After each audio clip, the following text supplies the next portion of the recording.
नमस्ते दोस्तों, मैं चंद्रदेव आप सभी को ज्ञान ज्योति ट्यूशन सेंटर में हार्दिक स्वागत करता हूं। दोस्तों, तो मैं आज लेकर आया हूं बिहार बोर्ड का जो कक्षा 8 या 10 का जो हिंदी विषय से पूछा जाता है 100 नंबर्स का, इसी का मैं प्रथम चैप्टर तो जिंदा है तो कविता जो शंकर शैलेंद्र के द्वारा लिखा गया है, मैं वो आज आप लोगों को इस चैप्टर के बारे में और इस चैप्टर को बहुत अच्छा बेहतरीन तरीकों से बताऊंगा, जिससे बिहार बोर्ड में आपको जो है ना दिक्कत नहीं होगा और इस चैप्टर से जितना भी क्वेश्चन आएगा सबका आप हल कर पाएंगे। दोस्तों, इस पूरा जो चैप्टर है, ये जो कविता है, इसको हम 3 पार्ट में पूरा करेंगे। पहला भाग इसका हो चुका है, जिसमें इस कविता का जो परिचय था, वो जो मूल भाव था वो बताए थे और इस कविता को गा के सुनाए थे। वीडियो बहुत बड़ा ना हो जाए, इसीलिए इसको हम 3 पार्ट में बांट दिए हैं। तो आज दूसरा पार्ट लेकर आया हूँ। इसमें इस कविता का जो है मतलब पूरा अर्थ व्याख्या सहित आपको बताएंगे। तो दोस्तों, चलते हैं हम लोग बोर्ड की तरफ। दोस्तों, आप देख रहे हैं ये जो पहला पंक्ति है कवि कह रहा है कि तू जिंदा है तो जिंदगी के जीत में यकीन कर। कवि कहता है कि तू जिंदा है तो जिंदगी के जीत में यकीन कर, अगर कहीं है स्वर्ग तो उतार ला जमीन पर। देखिए कवि क्या कह रहा है, इतना सुंदर बात कह रहे हैं। कह रहा है कि तू जिंदा है तो, अगर तू जिंदा है, कवि कह रहा है कि अगर तुम्हारे शरीर में प्राण है, अगर तुम अपने आप को जीवित समझते हो तो जिंदगी के जीत में यकीन करो। मतलब जीवन में जितना भी संघर्ष करना पड़े, हिम्मत नहीं हारना है, पीछे नहीं हटना है, संघर्ष करते रहना है और विश्वास रखना है कि जीत मेरा ही होगा। मैं जिस काम को करूंगा वो सफल जरूर होगा और मैं सफल व्यक्ति जरूर बनूंगा। मतलब इतना विश्वास के साथ करने के लिए कह रहा है कि तू जिंदा है तो जिंदगी के जीत में यकीन कर, और अगर कहीं है स्वर्ग तो उतार ला जमीन पर। अगर कह रहा है अगर कहीं स्वर्ग है तो अपने मेहनत के बदौलत, कर्म के बदौलत, जुनून जज्बा के बदौलत उसे इस धरती पे उतार के लाओ। दोस्तों, चलते हैं, देखते हैं इसका अर्थ क्या है। कवि कह रहा है कि प्रस्तुत इसको जो है व्याख्या करेंगे। इस किसी भी पंक्ति का, कविता का लाइन दे दें और आपसे व्याख्या करने के लिए कहें तो कवि का मतलब नाम किस चैप्टर से लिया गया है और कवि क्या कहना चाहता है, इतना जो बात लिखना पड़ता है। तो यहाँ पे इसको हम लिखे हैं, व्याख्या किए हैं कि प्रस्तुत पंक्तियां शंकर शैलेंद्र के द्वारा रचित तू जिंदा है तो कविता से ली गई है। इतना तो लिखेंगे ही। इस पंक्तियों के माध्यम से, ये जो पंक्ति लिखा है, इसके माध्यम से कवि लोगों को हिम्मत बढ़ाते हुए कहते हैं, लोगों को हिम्मत बढ़ाते हुए कहते हैं कि जब तक तुम्हारे शरीर में प्राण है, जब तक तुम्हारे शरीर में प्राण है, तुम जीवित हो, तब तक तुम्हें हार नहीं मानना है। जब तक शरीर में प्राण है तब तक हार नहीं मानना है। और आगे कह रहा है तुम्हें यह सोचना है कि इस जिंदगी के जंग में मेरा ही जीत होगा। इतना कह रहा है, विश्वास रखो, इस जिंदगी के जीत में तुम्हारा ही जीत होगा। जिंदगी के जंग में तुम्हारा ही जीत होगा। और कुछ ऐसा करके दिखा, कभी कह रहा है, और कुछ ऐसा करके दिखा कि जहां कहीं भी स्वर्ग है वह उतर कर इस धरा पे आ जाए। कभी कह रहा है कि जब तक इस शरीर में प्राण है, जब तक तुम जीवित हो, तब तक हिम्मत नहीं हारना है, कर्म करते रहना है। और कह रहा है, और ऐसा विश्वास रखो, ऐसा यकीन रखो अपने अंदर में, इतना विश्वास के साथ कर्म करो, इस जिंदगी के जीत में मेरा ही जीत होगा। ऐसा करने से जीत होता है। और आगे देखिए क्या कह रहा है, और कह रहा है कि कहीं भी स्वर्ग है ना, अपनी मेहनत से उसको इस धरती पे उतारो। हर कवि कहता है ये गम के और 4 दिन, सितम के और 4 दिन। कवि का कहना है कि जीवन में जो गम है अर्थात दुख है, सितम माने अत्याचार, क्योंकि जीवन में दुख सुख दोनों है और जीवन बना ही है दुख और सुख से। और हमें जो है चाहे प्रकृति के द्वारा, चाहे मानवों के द्वारा या किसी अन्य कारणों से जो है पीड़ा पहुंचता है, या अपने किसी कर्मों के द्वारा जो फल मिलता है। तो कवि कह रहा है ये गम के और 4 दिन, सितम के और 4 दिन, कह रहा है कि ये जो गम और सितम जो है बस 4 दिनों का है, घबराना नहीं है, टेंशन में नहीं आना है, ये बस ज्यादा दिनों का नहीं है। कह रहा कि ये गम के और 4 दिन, सितम के और 4 दिन, ये दिन भी जाएंगे गुजर, गुजर गए 1000 दिन। कभी कहता है कि ये गम का 4 दिन है, बस 4 दिन। कभी इसलिए 4 दिन कहा है क्योंकि ऐसा कहने से व्यक्ति का मन हल्का हो जाता है और वह जो आगे बढ़ने के लिए तैयार होता है। तो कह रहा है कभी कि बस 4 दिन का है, 4 दिन बिताने में क्या जाता है, अरे हमने तो हजारों दिन बिता लिए हैं, हजारों दिन गुजार लिए, तो ये 4 दिन गुजारने में क्या जाता है। तो कभी कह रहा है कि गम के और 4 दिन, सितम के और 4 दिन, ये दिन भी जाएंगे गुजर। कौन सा दिन गुजर जाएंगे? वो गम और सितम का। कह रहा कि ये दिन भी जाएंगे गुजर, गुजर गए 1000 दिन। जिस तरह हमने हजारों दिन गुजारे हैं, ये 4 दिन क्या होता है, ये भी गुजर जाएगा। कभी तो होगी इस चमन पे भी बहार की नजर। कह रहा है कि कभी तो होगी, कभी तो होगी। कह रहा है विश्वास रखो, कभी न कभी जरूर होगा। क्या होगा? चमन पे भी बहार की नजर। चमन मतलब फुलवारी होता है, तो कभी यहाँ पे चमन का अर्थ फुलवारी होता है, लेकिन इस फुलवारी को हम जीवन से भी जोड़ के देखेंगे, इस देश से भी जोड़ के देखेंगे। कहा है कि कभी तो होगी इस जीवन में, इस देश में बहार की नजर, अर्थात सुंदरता जरूर आएंगे, सुंदरता की नजर जरूर पड़ेंगे। इस देश में खुशहाली, इस जीवन में खुशहाली जरूर आएंगे। और अगर कहीं ये स्वर्ग तो उतार ला जमीन पर, तो जिंदा है तो जिंदगी की जीत में यकीन कर।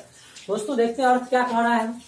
कह रहा है कि प्रस्तुत पंक्ति, इसका जो व्याख्या करेंगे, प्रस्तुत पंक्तियां, क्योंकि ये पंक्तियां हैं, बहुत सारे पंक्ति है। प्रस्तुत पंक्तियां शंकर शैलेंद्र के द्वारा रचित तू जिंदा है तो कविता से ली गई है।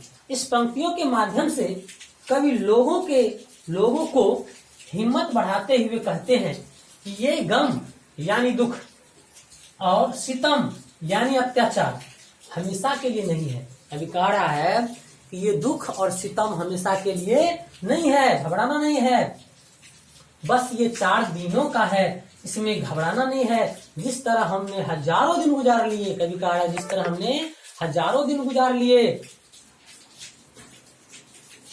उसी तरह ये 4 दिन भी गुजर जाएंगे।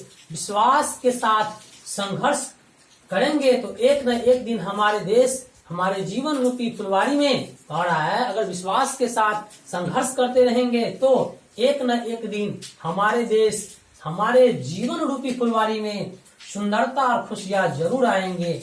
हमारा देश स्वर्ग जैसा सुंदर बन जाएगा। कभी कह रहा है अगर विश्वास के साथ हम आगे बढ़ते रहेंगे तो इस जीवन में खुशियां जरूर आएंगे, जीवन आबाद हो जाएगा। दोस्तों आगे देखते हैं कभी क्या कह रहा है कि सुबह और शाम के रंगे हुए गगन को चूमकर। कभी कहता है सुबह और शाम का जो गगन है कितना सुंदर लगता है। सुबह शाम का जो आप देखेंगे, सुबह शाम का जो दृश्य होता है, वातावरण होता है, सूर्य की सुनहरे सोने जैसी किरणों से कितना सुंदर दिखने में लगता है। आकाश पूरा जो है आकर्षण से भरा रहता है, सुंदरता से भरा रहता है। वो दृश्य अनुपम, बहुत सुंदर, और इस वातावरण बहुत आनंदमय लगता है। तो कभी कह रहा है कि सुबह और शाम के रंगे हुए गगन को चूमकर। कभी कहता है सुबह और शाम का जो गगन है कितना सुंदर है, रंगे हुए गगन को चूमकर तू सुन जमीन गा रही है कल से झूम झूम कर। कभी कहता है कि जमीन की धरती माँ है, उस दृश्य को देखकर झूम कर जो है ना गा रही है, खुश होकर गा रही है। और मनुष्य कह रहा है तू आ मेरा श्रृंगार कर, तू आ मेरा हसीन कर। और लोगों से कह रहा है तू आ, मनुष्य को कह रहा है तू आओ। आकाश, जिस तरह सूर्य ने आकाश की सुंदरता को बढ़ाए हैं, उसी तरह तू भी जो है ना मेरी सुंदरता को बढ़ाओ, मुझसे प्यार करो। तू आ मेरा श्रृंगार कर, तू आ मुझे हसीन कर, मतलब प्यार कर। अगर कहीं है स्वर्ग तो उतार ला जमीन पर। दोस्तों देखिए इसका अर्थ क्या कह रहा है, व्याख्या क्या है। ये जो 2 लाइन है पंक्ति का वो लिख लेना है। प्रस्तुत पंक्तियां शंकर शैलेंद्र के द्वारा रचित तू जिंदा है तो कविता से ली गई है, इतना लिखना पड़ता है। तो हम वो लाइन नहीं लिखे हैं, आप लिख लेना है। हम सिर्फ इसका अर्थ है या व्याख्या बता रहे हैं। कभी लोगों को प्रेरणा देते हैं कि सुबह शाम की सुनहली किरणों को देखकर यह धरती झूम उठती है। कभी कह रहा है सुबह शाम की जो सुनहरी किरणों है, आकाश में जो सोने की कलर का जो किरण, जो छटा जो बिखरा हुआ है, सुनहरी जो किरणें हैं, सुनहरी किरणों को देखकर यह धरती झूम उठती है। वह जो धरती जो है, धरती माँ झूम उठती है। और आगे कह रहे हैं कि कवि कहता कहने का मतलब यह है कि सूर्य की सुनहली किरणों से आकाश एवं सारा वातावरण सुंदरता से भर जाती है। सूर्य की उस सुनहली किरणों से आकाश और सारा वातावरण सुंदरता से भर जाती है।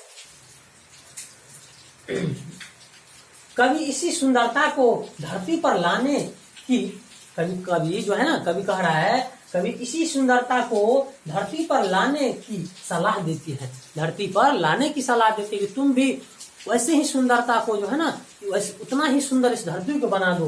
लाने की बात करते हैं और सलाह देते हैं, क्योंकि धरती माँ पुकार पुकार कर कहती है, करण तू आ मेरा श्रृंगार कर।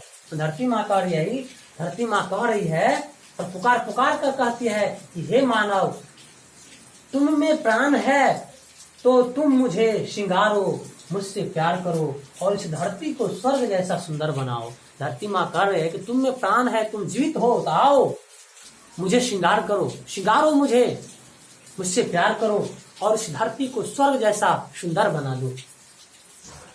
तो दोस्तों देख लीजिए इस पंक्ति का अर्थ। लास्ट पंक्ति है, तो लास्ट नहीं है, ये चौथा पंक्ति है।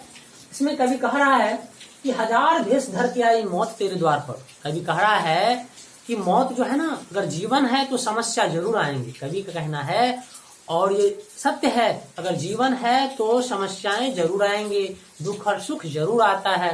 तो कवि कह रहा है कि हजार भेष धर के आई मौत तेरे द्वार पर। कवि कहता है कि मौत कोई दिखा के नहीं आएगा, ओरिजिनल रूप में नहीं आएगा, भेष बदल के आएगा। और एक दो नहीं, हजारों भेष हजारों रूप बदल के आएंगे तुम्हें धोखा देने के लिए, तुम्हें पराजित करने के लिए। हजार भेष धर के आई मौत तेरे द्वार पर, मगर तुझे न छल सकी, चली गई वो हार कर। कभी कह रहा है लेकिन तुम्हें छल नहीं सका, तुम्हें पराजित नहीं कर सका, तुम्हें हरा नहीं सका, वो हार के जो चली गई। और देखिए क्यों चली गई, क्योंकि मेरे हिम्मत के आगे, मेरे जुनून के आगे, मेरी मेहनत, मेरे संघर्ष को देखकर वो जो है ना भाग गई। कह रहा है कि मगर तुझे न छल सकी, चली गई वो हार कर, नई सुबह के साथ सदा तुझे मिली नई उम्र। कभी कहता है कि प्रत्येक सुबह के साथ तुझे नई उम्र मिलता है, नया जोश मिलता है, और उसी नया जोश उमंग के साथ कार्य करो। नई सुबह के संग सदा तुझे मिली नई उम्र, अगर कहीं है स्वर्ग तो उतार ला जमीन पर। अगर कहीं स्वर्ग है तो उसको उतारो, जमीन पे लाओ अपनी मेहनत से। तू जिंदा है तो जिंदगी के जीत में यकीन कर। दोस्तों आगे देखते हैं क्या कह रहा है कवि। कवि कहते हैं हे वीर पुत्रों, कवि हम सब से कह रहा है कि हे वीर पुत्रों, हम लोग वीर पुत्र हैं, इस भारत के वीर संतान है, हम कोई कमजोर नहीं है। कह रहा है कि कवि कहते हैं कि हम वीर पुत्रों, हे वीर पुत्रों, तुम्हारे द्वार, तुम्हारे जीवन में, तुम्हारे द्वार पर, तुम्हारे जीवन में समस्याएं हजारों रूप बदल कर आई। खड़ा है कि तुम्हारे द्वार पर, तुम्हारे जीवन में समस्याएं जो है ना हजारों रूप बदल कर आई, लेकिन तुम्हें हरा नहीं सके। लेकिन समस्या हमें हरा नहीं सके, वे स्वतः हार कर भाग गई, तो खुद हार के भाग गई। मेरे जुनून और जज्बा, मेहनत के आगे वो टिक नहीं सके। तुम्हें अपने पराक्रम और मेहनत के फलस्वरूप, है ना, हम सभी मानवों को कह रहे हैं कभी कि तुम्हें अपने पराक्रम और मेहनत के फलस्वरूप नया जीवन मिला है। कभी कह रहा है तुम्हें मेहनत और पराक्रम के बदौलत नया जीवन मिला है। इसीलिए हे वीर पुत्रों, यदि कहीं स्वर्ग समृद्धि, मानो धन संपत्ति दौलत, ऐश्वर्य सुख सुविधा है, तो तुम अपनी कठिन साधना से धरती को स्वर्ग बना दे। अगर कहीं है ये सब सुख सुविधा, ऐश्वर्य, वैभव, तो अपनी मेहनत से जहां आप रहते हैं वहीं उस जगह को स्वर्ग बना दे, तभी तुम्हारा जीवन अमूल्य होगा और तुम जिंदा माने जाओगे। कभी कहा रहा है तभी तुम्हारा जीवन अमूल्य होगा और तुम जिंदा माने जाओगे। तो दोस्तों हम इसका अर्थ एक एक लाइन बता दिए हैं कि कवि ने हम सभी मानवों को हिम्मत उत्साह बढ़ाए हैं, कई प्रकार की प्रेरणा दिया है कि तुम जीवन में कभी हार नहीं मानना। जब तक तुम्हारे शरीर में प्राण है तब तक संघर्ष करते रहना, क्योंकि जीवन है तो दुख तो होगा ही। तो इस दुख को हमें, दुख पर विजय प्राप्त करना है, समस्याओं पर विजय प्राप्त करना है, न कि समस्याओं से घिरकर जो है कार्य को छोड़ना नहीं है, समस्याओं खत्म करना है, कार्य को छोड़ना नहीं है। ये संदेश कवि जो अपने कविता के माध्यम से हम सभी तक पहुंचाए हैं। दोस्तों मुझे उम्मीद है कि ये कविता आपको बहुत अच्छा लगा होगा। अगर अच्छा लगा होगा इसे लाइक शेयर और सब्सक्राइब जरूर कर देना और अपने दोस्तों को भी सूचित कर देना, दोस्तों के साथ भी शेयर कर देना। धन्यवाद। इतना ही। जय हिंद, जय भारत।